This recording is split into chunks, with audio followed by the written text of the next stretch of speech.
Welcome to the Look Good, Move Well podcast. Okay, welcome back. We're in the studio again at the FBB lab. Oh, yeah.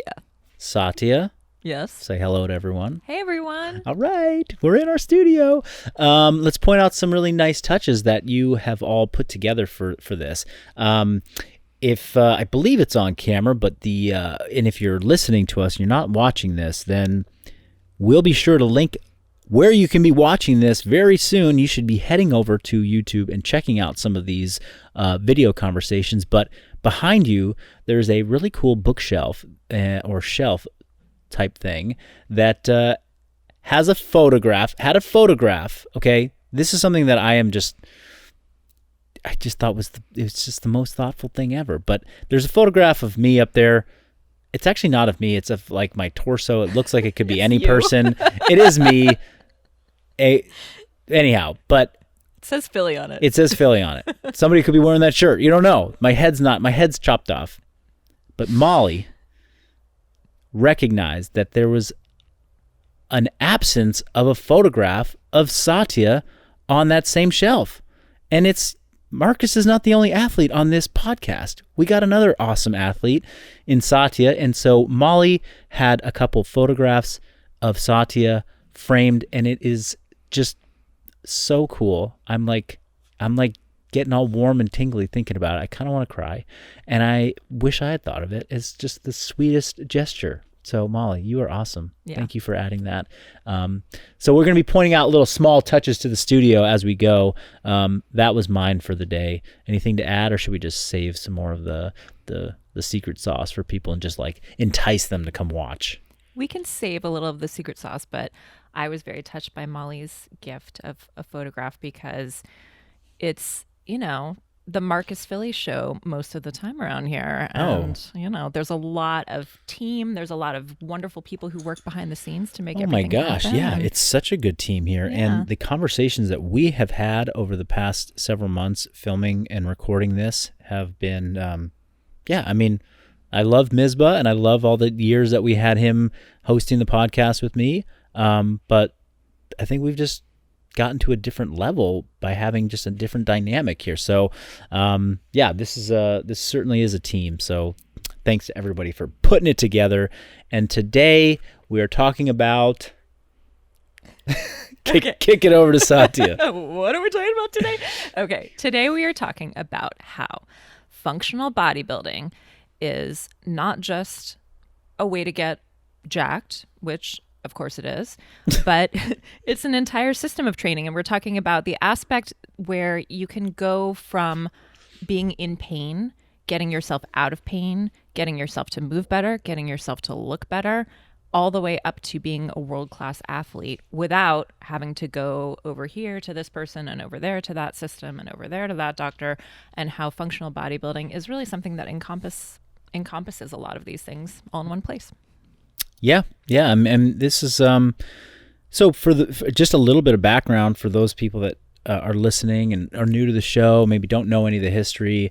I was a pre-med in college, undergraduate from Berkeley, studied molecular cell biology, went to medical school for 1 year, one of 4 years. It's 4 years to get your medical degree, and then you got to go do training to actually be useful in the world, because you graduate from medical school and you can't really do anything as a doctor. It's kind of interesting. It's like a 4-year professional school, and you walk away with a lot of information, a lot of education, some skills, but not enough to be useful. It's funny. Anyhow, so I sometimes joke that I'm a 1/4 doctor, but I am not even close. That's the joke within the family. When anyone has like a question about like, what should I do? I'm like, well, you're the 1/4 doctor. What should I do? I'm like, I don't know. No idea. Anyhow, came into health and fitness. And so I recognize, and for a long time, it's like, I really wanted to understand how to treat people that were really sick. Then realized, hey, the vast majority of chronic illness that's out there is treatable with things that we do in the gym every day, and not necessarily in like how we prescribe nutrition. That doesn't even, it can happen in a doctor's office, but the way the medical system is set up, it doesn't really allow doctors to spend enough time with patients to help them set up the lifestyle, the movement practices to get, out of those chronic illnesses.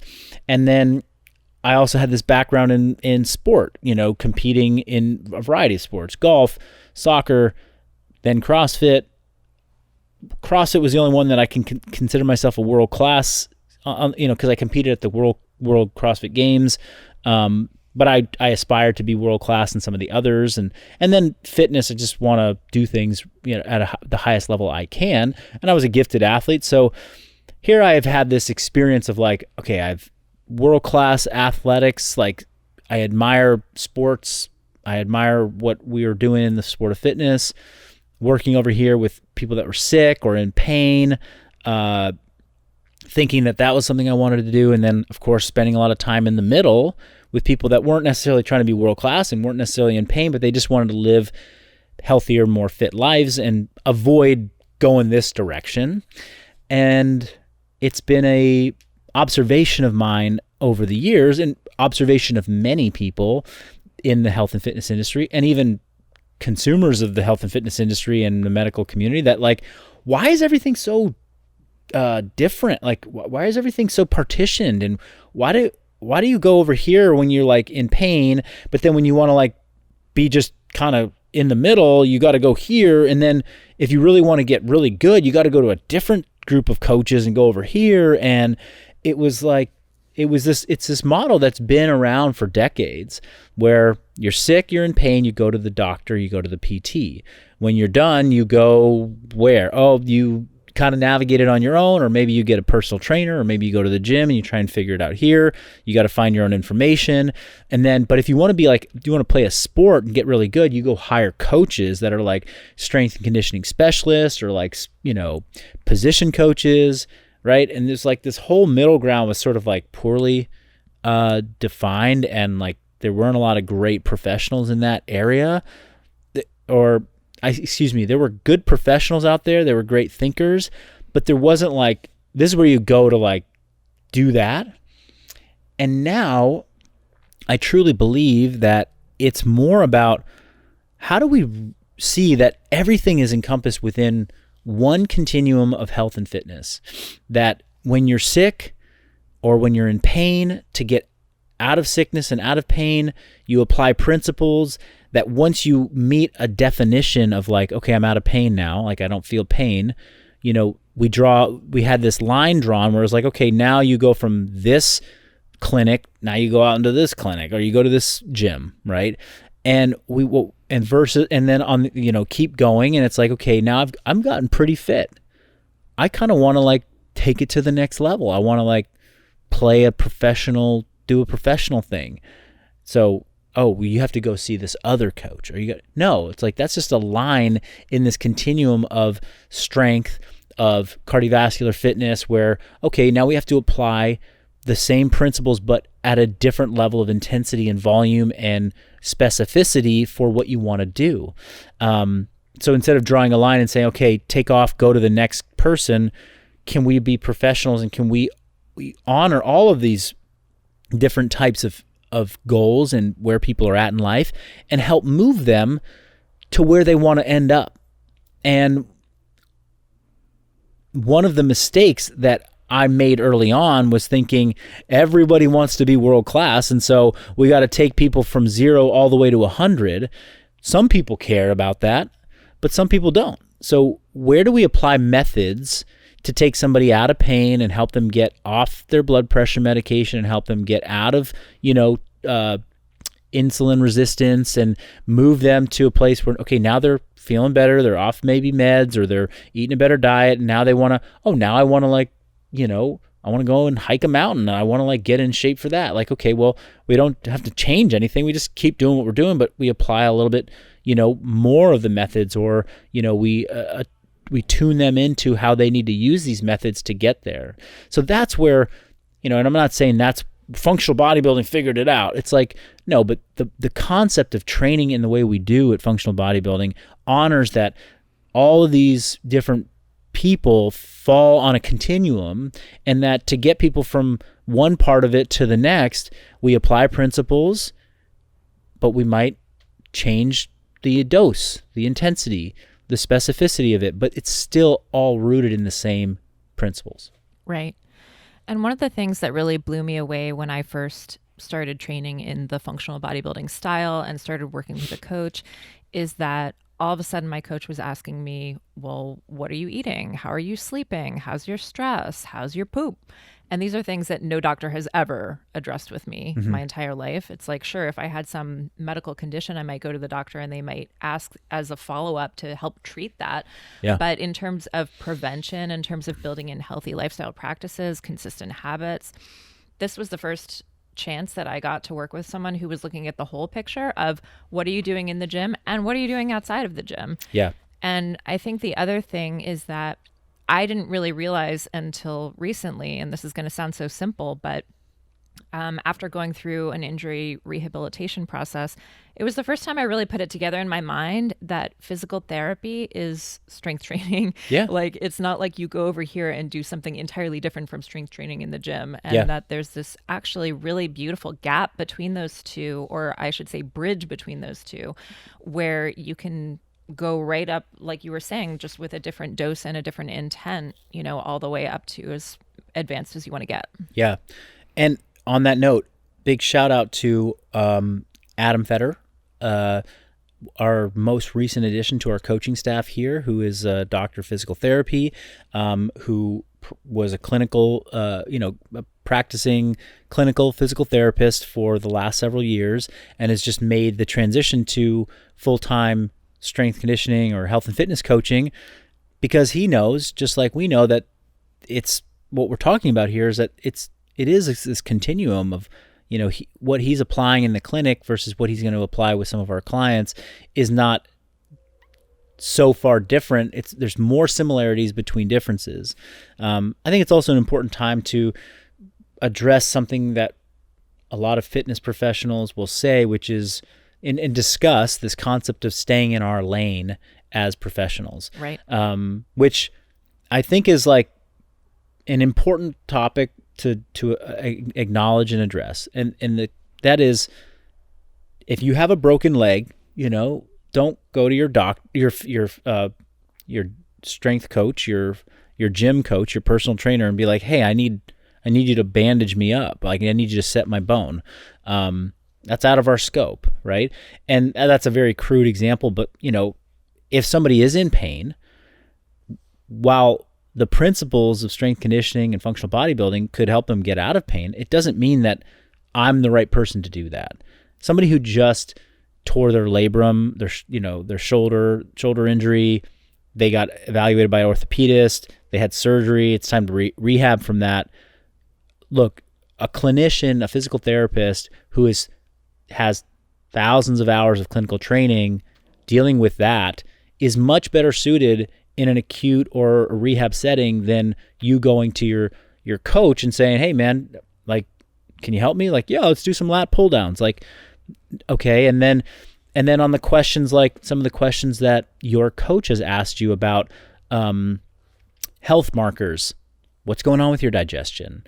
What's going on with, you know, that rash that you have on your arm? Like, there is information that we can get from that as coaches and in the health and fitness industry that I truly believe clients and people that are not, you know, clinically sick need to be asked and thinking about, and that they should be taught something. Just like you should be taught how to squat, you should also be taught what it means, like why you might have loose stools versus being constipated.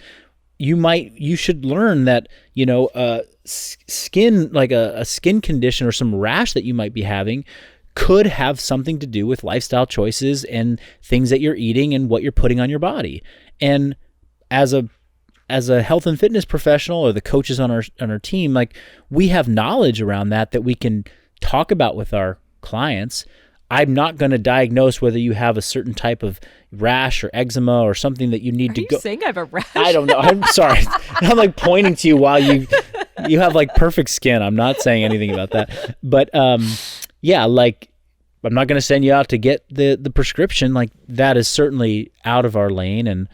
And you know, another big one is we talk about, like, our clients emotional health and their mental stress. And we're not here to be psychologists or psychiatrists or to diagnose, mental health conditions, but having conversations, and empowering clients with knowledge and getting them to think about these things, to me, is like one of the biggest things that I could bring to the world of health and wellness as a fitness professional. That was like, yeah, you could do that as a doctor, but people just need to start having conversations around this early, or like more frequently, to bring it into their awareness so that they can say, oh yeah, I have a problem here, and it's outside of the scope of the gym and my coach. I should go to and now it's time to go see a professional. But more often than not, it's not even, you don't need to go see a specialist. You need to take responsibility of some things that you can do in your own life to improve those health markers or, those things. So anyway, that was a bit of a tangent, but that's how I see it all happening. And that's how it's all happened for me over the past really 15 years of when I was like, I'm going to medical school. And now I'm like, hey, this is where I'm at. I know that this is the scope of my work.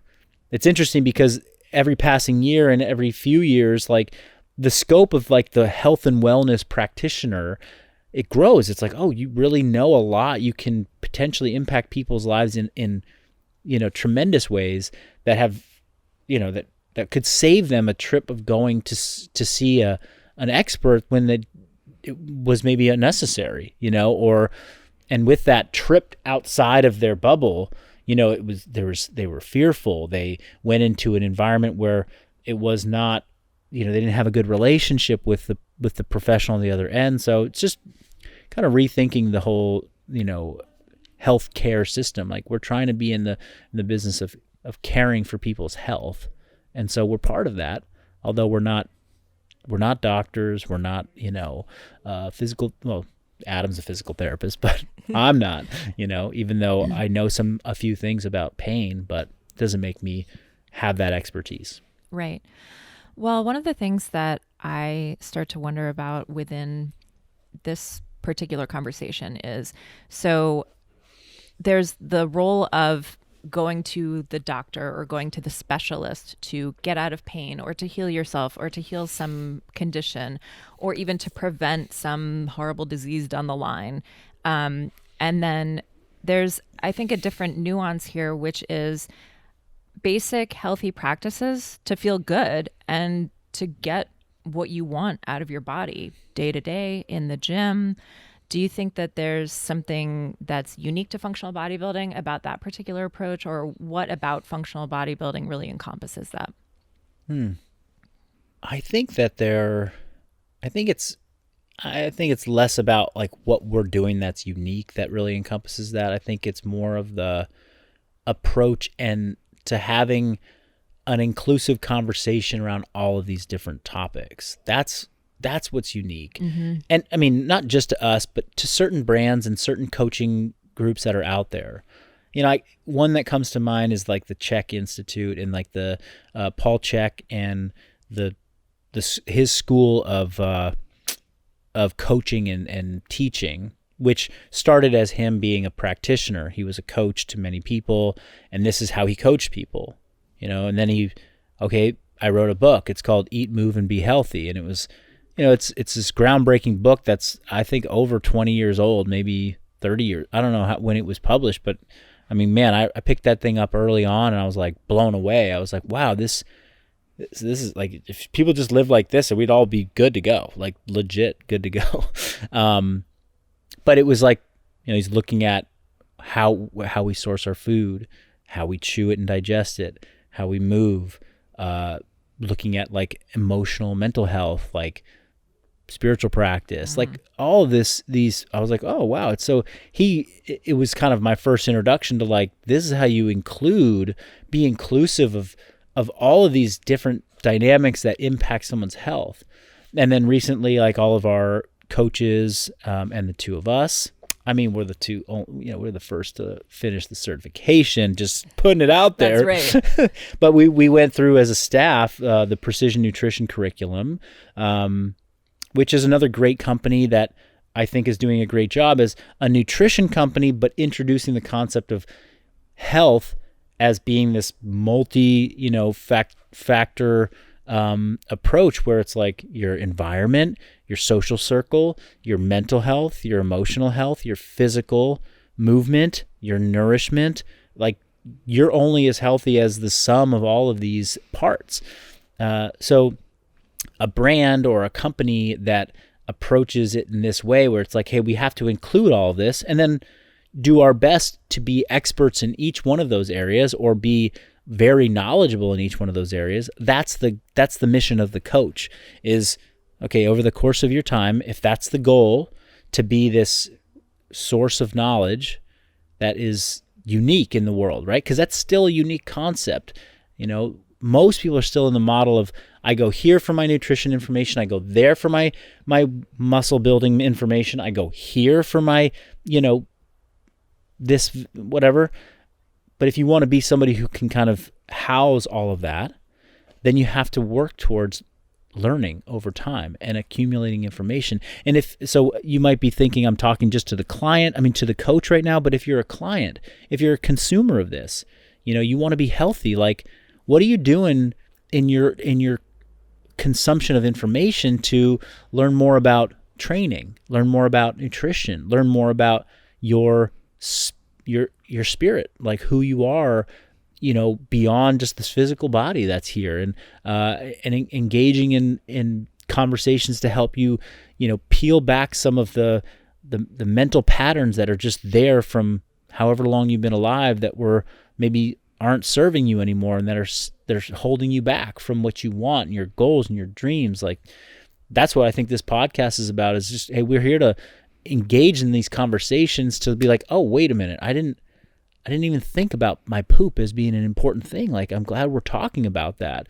because that could be the reason why I'm not feeling my best or looking my best or et cetera. Yeah. And I think when we were talking earlier about being a world-class athlete, that's something where, if you're competing at the CrossFit Games or you're a super high-level athlete, you have to have all these things super dialed in. And you're probably working with a bunch of coaches and nutritionists and specialists that are all getting to the root of exactly what's going on in every aspect of your health. But that is so applicable for people who are just a few clicks down or several clicks down on that spectrum, where they don't necessarily have a goal to compete even, but they want to feel good and just get the most out of their training and nutrition. And there are levels to how much you can optimize, where instead of having everything dialed down to a T, like you might be if you're a world-class athlete, you can just incorporate some basic practices that will make a huge difference in your day-to-day energy and lifestyle. Yeah, definitely.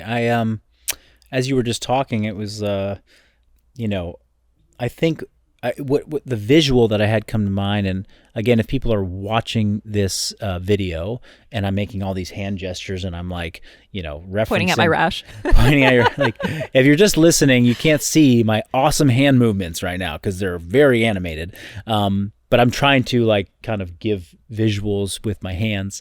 But what I was thinking about was sort of, if you're familiar with the bell curve, right, where in statistics, the middle third of the bell curve is which houses the vast majority of, the population, or the subjects in the statistical analysis.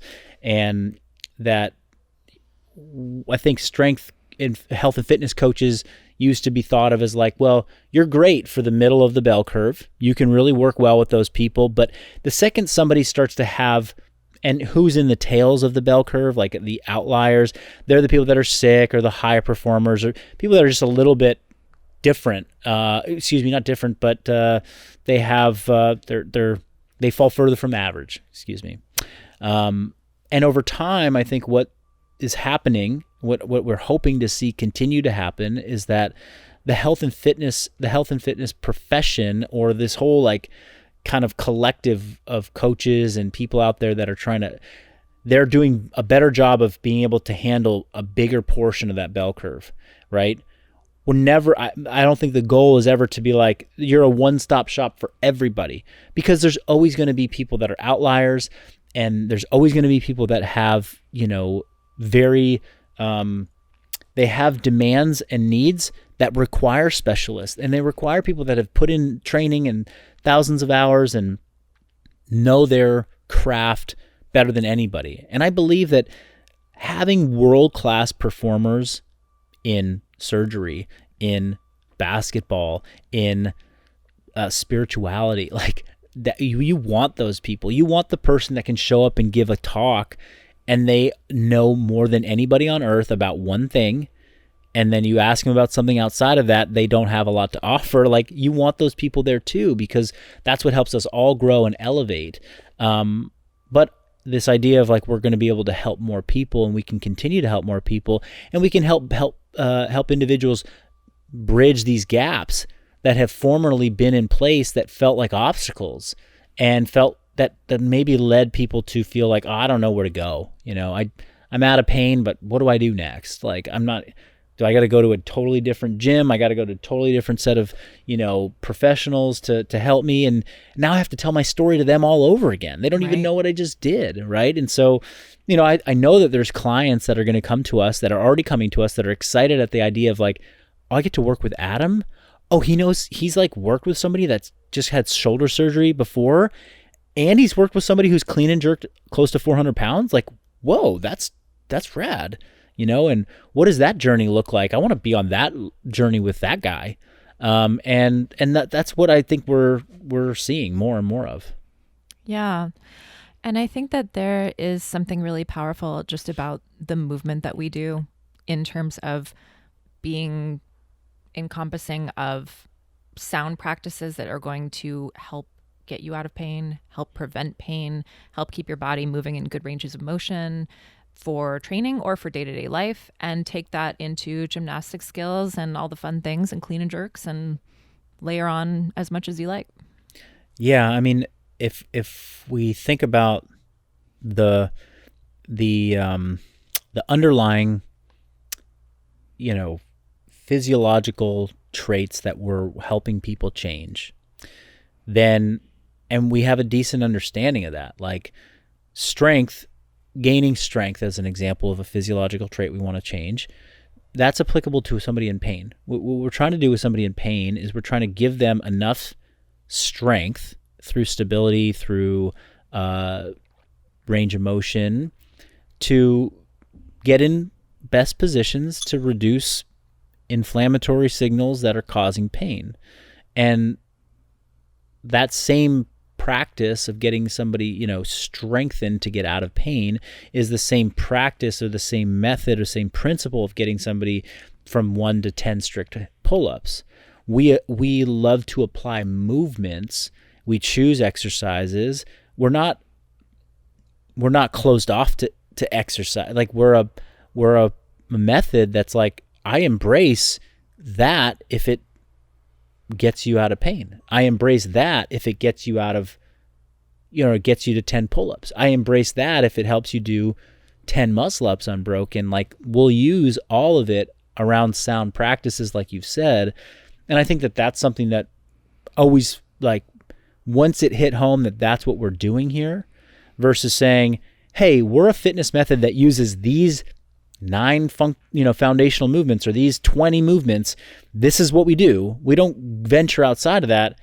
It's like, oh, that seems limiting. Even if those 20 movements could fix 90% of the world's problems, like, well, let's just be open to more than that. And maybe that's your bread and butter. Maybe you're committed to teaching those 10 exercises and fixing 70% of the problems that you see. Then go for it and be world-class at that. That to me is being a specialist, and we're here to sort of be the generalist that was over time elevating our knowledge to help more and more people. Yeah. But I'm also thinking of something that you said recently in our Slack group, which was around the fun of training, and how you can have a client doing most of their program that's just good for them. But if you don't include things that are fun, it's just going to kill the motivation and consistency and not even going to be worth it. Yeah, I'm so glad you brought that up. Yeah, the message was a coach asking a question and was like, I'm struggling to understand how you're building this progression. And I said, stop trying to figure it out. Sometimes it's not about science. It's not about linear progression. It's not about you do it this way or else you're going to, break the physical kinesiology, like laws of the universe. It's about, that's fun. I like that. That got me fired up to go to the gym. I saw I was doing that today and I was pumped to go. And so if you've got 10 things in a week of training and 7 of them are really rooted in like good progression and thoughtful strength, flexibility, conditioning principles to get somebody better, but maybe somebody finds them a little bit boring when they do them 10 weeks in a row, but you throw in 3 things that are pretty fun and they're safe and they're not going to put somebody at like risk of going backwards, those things can carry a ton of weight.